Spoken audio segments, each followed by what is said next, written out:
저런 사람이 지금 현재 조윤선 자리에 갔으면 얼마나 좋았을까를 그때 그 방송을 했었거든요. 근데 지금 염영숙 위원장 트위터가 아이디가요 MSYHO예요. 근데 거기에 가끔씩 저도 가끔씩 그 새가 날아든 데 같은 걸로 검색해 볼 때가 있거든요. 자기랑 관련 있는 키워드를 트위터에서 검색할 때가 있어요. 이분도 아마 그랬던 것이 아닌가 싶어요.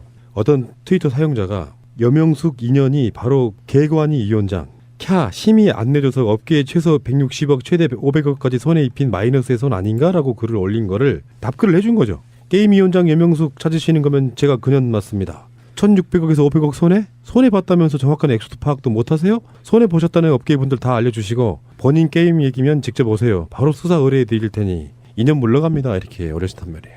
근데요 저는 이런 거를 한번 봐요. 어떤 게임 매니아가 올린 글일 수도 있지만 이게 작업 세력의 글이라는 생각 안 해봤어요? 예, 공장 냄새 나요. 예, 그렇죠. 예.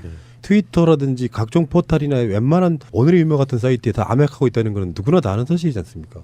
이런 방식으로 이렇게 헛소문 퍼뜨리다가 딱 걸린 케이스가 아닌가 저는 그렇게 보거든요. 이게 헛소문인 것 같다는 느낌이 딱 나는 게 160억에서 500억 손해라고 하는데 오차가 너무 커요. 보통은 뭐 100억이면 100억대 단위로 이렇게 끊어서 보통 얘기하잖아요. 근데 이건 뭐 애매모호하게 이렇게 던지면서 이분을 이렇게 폄훼하려는 그 의도가 다분하게 보이네요. 그렇죠. 보통 이 사람들이 그렇게 하잖아요. 팩트라고 칭하려고 뭐 165.9억부터 590 뭐 이렇게 정확한 단위를 하려고 일부러 숫자를 만들잖아요. 인터넷상에 소문 퍼지는 게 바로 이런 지점들이에요. 뭔가 있겠지. 숫자를 들이대면 있잖아요. 그렇죠. 팩트같이. 근데 그런 방식으로 해서 뭔가 마타도를 만들어내는 그 작업 세력들의 스킬이라는 게 있습니다. 왜 예전에 그 세월호 유가족들 흠집내는 카톡 돌아다닐 때 그 방식에도 그렇게 동원되거든요. 국정원으로 추정되는 놈들이 뭐 공무원들한테 당연히 생일 축하라든지 뭐 그 등등의 어떤 비용이 일종의 복지 차원에서 나온다는 걸 알고 있으면서도 그거를 알면서도 컷소문 퍼뜨리잖아요. 마치 그거 안 받는 것처럼. 예, 잘못된 것처럼. 네. 저는 작업 세력의 냄새가 저는 분명히 난다고 보는 거거든요. 제 입장에서 보면. 이런 작업 프레임의 전환을 가장 잘하는 사람 있죠. 김기춘. 이것도 염영숙 씨의 소신 발언, 소신이 있는 사람 그리고 올바른 사람이라는 이미지를 지워버리기 위해서 또 뭐 부정한 뭐 능력 없는 이런 쪽으로 몰고 가려다가 한 방에 간 거죠. 고소들이 나오니까 지금 바로 지웠다라고 해요. 근데 그분 사진 봤어요? 근육. 아 트레이닝. 예. 오. 깜짝 놀랐습니다. 이 여 교수는 안팎으로 몸도 그렇지만 뇌도 철학과로 네. 나오고 예 이런 사람을 왜 건들고 싶을까 걔네들은. 이 시점에서 트윗 하나 투척하겠습니다. 예, 던져봐요. 학문적 변태 은찬님의 트윗인데요. 내용은 좋습니다. 사회에서 소비되는 중년 여성의 이미지 중에서 존재하지 않던 유형이 염영숙님의 등장으로 새로 생겨난 느낌이다. 여태껏 난 내가 중년이 되었을 때 어떤 모습일지 상상조차 하지 못했는데 염영숙님을 보고 난 뒤로는 나도 저런 중년이 되었으면 좋겠다는 생각. 일단은 방금 희랑님도 잘 짚어주셨는데 그 당당함이 그게 내외적으로 다 보이는 거잖아요. 그렇죠. 예, 일단 그 청문회장에서의 그 소신 발언, 네. 그 정의가 아니면 굴하지 않는 그런 모습, 그리고 일할 때도 그런 모습 때문에 박근혜한테 나쁜 사람으로 찍혀서 팽당하고 그렇죠. 그랬던 부분 보면은 새로운 중년, 그러니까 청년층이 바라보고 따라가면서 롤모델로 삼을 만한 그런 중년층의 한 분으로 등극을 하신 게 아닌가 그런 생각이 들어요. 네, 그러니까 이분이 일하다가 억울한 분이 나오는 일은 없어야 하고 재가를 물려서 일을 못하는 시스템은 그만둬야 한다 등의 소신 발언으로 주목을 받았잖아요. 청문회 때. 네. 그리고 난 다음에 바로 그 저녁과 그 다음 날에 그 몸매를 보고 와 이분은 정말 안팎으로 탄탄하시구나. 나도 저렇게 나이 들고 싶다. 정말 롤모델이 이게 롤모델이지 조윤선은 그냥 너는 그냥 그거다. 조윤선은 이제 뭐 그렇게 본인이 스스로의 노력으로 만들어진 게 아니라 돈으로 바른 거죠. 따흑새님이 트윗을 이렇게 올려주셨네요. 염영숙님 짱 되신다. 그러면서 글을 올려주셨는데 이게 염영숙 위원장이 한 그 게임물에 관한 답변 내용이에요. 사랑에 빠지거나 학문에 빠져도 같은 현상이 일어나지 않냐. 왜 게임만 색안경을 끼고 보는가. 다른 욕망은 괜찮고 게임에 대한 것은 부당한가. 불법 게임이 아닌 한 성인들이 게임 아이템을 사기 위해 돈을 쓰는 것은 개인의 선택이고 책임이다. 또 하나는 가상현실의 일부인 게임은 가짜가 아니라 현실의 확장으로 이해하는 게 중요하다. 게임은 장난 같지만 장난이 아니다. 게임으로 교육, 의료, 운동 등 모든 것을 대체할 수 있다. 이런 내용을 같이 올려줬네요. 이 따흑세레님도 게임에 아주 푹 빠져 계시는 분인 것 같아요. 근데 게임이 너무나도 오명을 많이 쓰는 것 같아요. 게임이 나쁜 게 아니잖아요.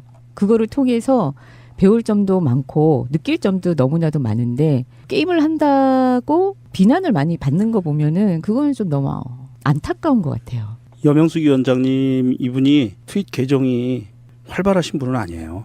그 팔로잉이 59명이고 팔로워가 5,016명인데 트윗 올린 게 18개밖에 안 돼요. 그 사람의 계정을 따라가 봤어요. 그래서 그 사람들이 기존에 무슨 글을 썼던 사람인가를 한번 봤는데 마이클 윤이라고 하는 사람이네요. 이런 거죠. 문뽕들이 제일 좋아하는 권한대행. 그래서 고건 사진 올라와 있고요. 탄핵 여왕 추미애 본능으로 탄핵. 유일하게 안 한 게 이명박. 명박이 좋아하나 봐요. 이런 것도 올라와 있고요. 순실이 친구이며 유라 입학시킨 최경희 총장은 노무현 때 교육비서관이었고 그때 비서실장이 문재인 금괴는 200톤이나. 냄새 나지 않습니까? 박영수는 떡검을 바라는 단순한 떡검이 아니라 금괴를 아주 좋아하는 황금충이구만. 이놈을 용광로에 쳐넣어라. 다른 사람의 트윗도 RT했고요.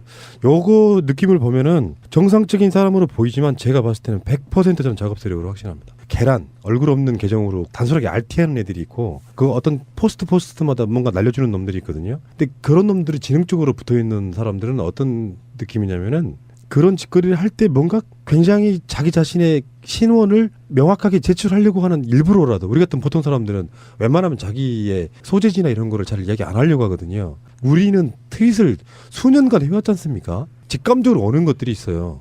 그러면서도 활동을 해요. 어느 날 갑자기 작업을 해서 작업해라 하고 작업이 뛰어드는 게 아니고요. 일상적으로 꾸준하게 뭔가 이쪽 세력에게 정권이 돌아오지 않기를 바라면서 뭔가 작업하는 세력들이 분명히 있다는 말씀을 꼭 드리고 싶어요. 그들은 우리 일상 속에 들어있는 거지 어느 날 뜬금없이 다가오지 않습니다. 꼭 의심해 보시기 바라고요. 여명숙 님이 멘션 다른 것 중에 이런 것도 있습니다. 어떤 분이 This is 게임이라는 계정하고 김정태 가미피어라는 계정 두 분이 여명숙 님을 이름을 걸고 믿었던 TIG에서 이 시국에 낙하산 여명숙 빨아주는 저희가 궁금합니다. 개관이 게임관리위원회 임명 과정을 파보시고 SNS에 떠도는 게임 관련 논문이나 다 파보시면 어떨런지요. This is 게임은 좋은 얘기를 했고 네. 김정태가 악의적으로. 예. 예. 근데 여기에 여명숙 교수가 답글을 단 게 아주 사이다 답글을 달아서 예. 쿨하시네요. 가치관이 멋있는 사람, 당당한 사람, 그리고 그게 악과 타협하지 않는 사람 그런 느낌을 주는 사람이라서 이분도 새로운 시대를 만드는 데 있어가지고 굉장히 요긴하게 쓰이지 않을까 이런 생각도 좀 해보는 그런 굉장히 훌륭한 캐릭터가 아니었나 싶어요. 알겠습니다. 여명숙님 화이팅입니다. 더불어민주당 도종환 의원입니다. 여명숙 증인께 질의하겠습니다. 4월 8일 문화창조융합본부장으로 임명된 후에 5월 31일 그만두셨습니다. 해임되신 겁니까? 네, 형식적으로는 사임이었지만 실질적으로는 사직 명령이었으니까 해임입니다. 해임 통보는 누가 했습니까? 당시 김종덕 문화부 장관께서 하셨습니다. 해임 사유는 뭡니까? 해임 사유는 표면적으로는 게임물관리위원회 업무 폭증 때문에 되돌아가라라는 거였지만 정말 그것입니까? 라고 했더니 대통령께서 아침에 전화하셔서 내려보내라라고 말씀하셨다고 전하셨습니다. 대통령께서 그렇게 지시하셨다는 말이에요? 예, 그렇게 말씀하셨습니다. 증인이 추측하는 해임 사유는 뭡니까? 당시에는 뭐 제가 그 직원들 사이에서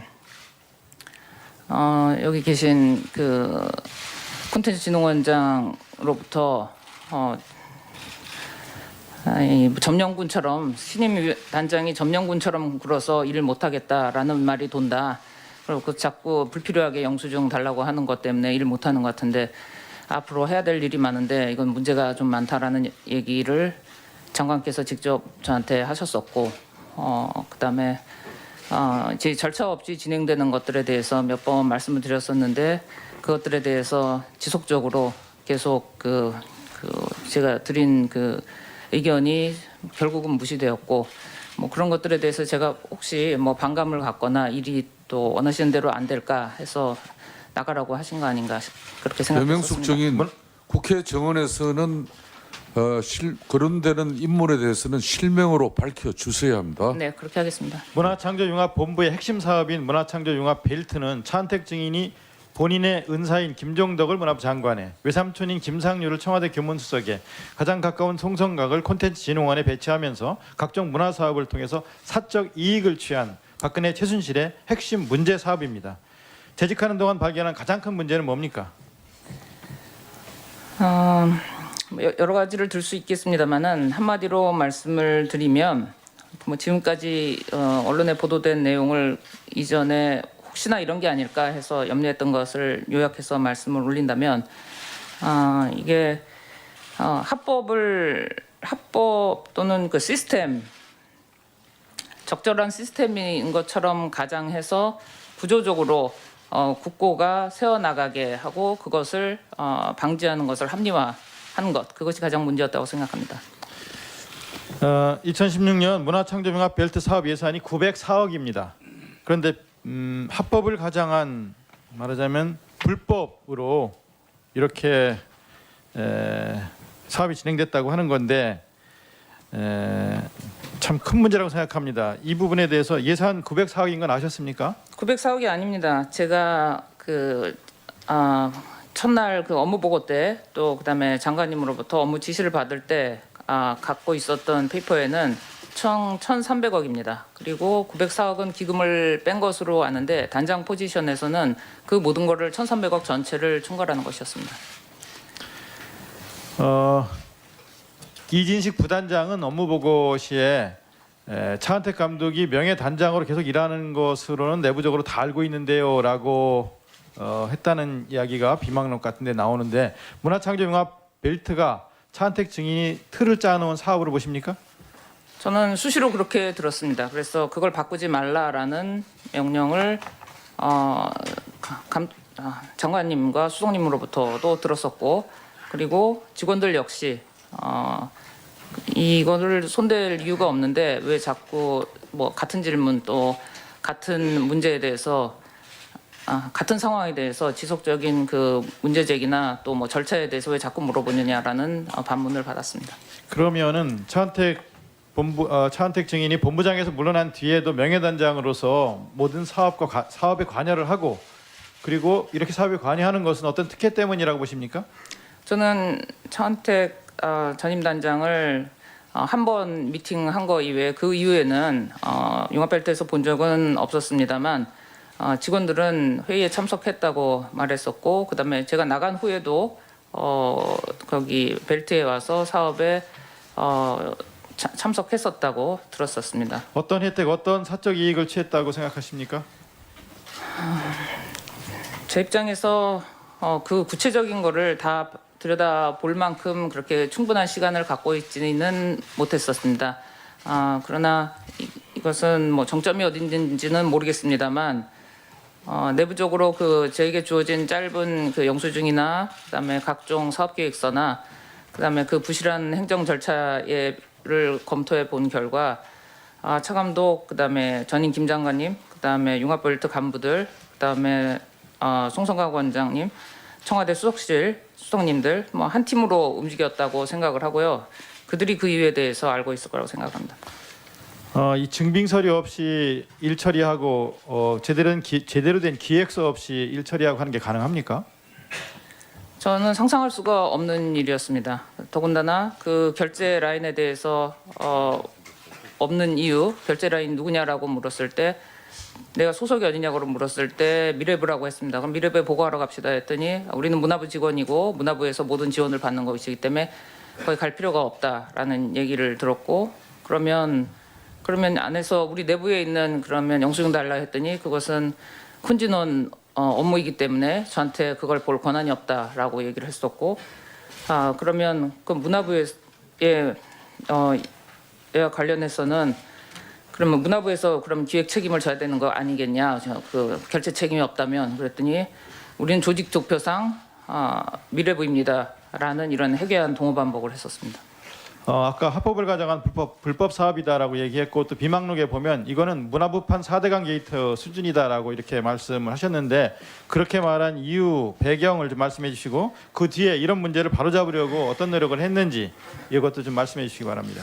4대강 얘기를 꺼낸 거는 그 스케일과 이것이 앞으로 불어닥칠 그 국가적인 어떤 그 문제 상황과 영향력 규모 그 면에서 물론 금액은 1,300억은 뭐 30조에 비하면 작은 금액이라고 사람들은 얘기를 합니다만 그럼 이런 정도의 얘기가 아니라고 생각을 했었습니다. 왜냐하면 이것은 문화 융성 또 창조 경제를 핵심으로 가시적으로 성과하는 것이고 국가 브랜드에 걸린 국책이었기 때문에 그 국가적인 어떤 자존심과 그다음에 이거는 한 국가의 그 정신을 난도질하는 일이기 때문에 이 상태로 그냥 가면은 그런 결과가 또는 이런 청문회가 일어날 수밖에 없다고 이미 저는 21일 날 그 4인이 모인 자리에서 말씀 올렸었습니다. 예. 네, 그것은 여러 군데 알리려고 애썼고 내부에서도 뭐 직원들 간에도 공유를 했고 당연히 장관님께 여러 차례 보고를 드렸습니다. 그럼에도 불구하고 개선이 안 보여서 결국은 저는 민정실이나 어디 뭐 감사실이나 국정원 이런 곳에 보고를 하려고 하다가 좀 불안했습니다. 사실 무섭고 그래서 제일 잘 알고 좀 많이 도와주셨던 국정원 그 문화 분야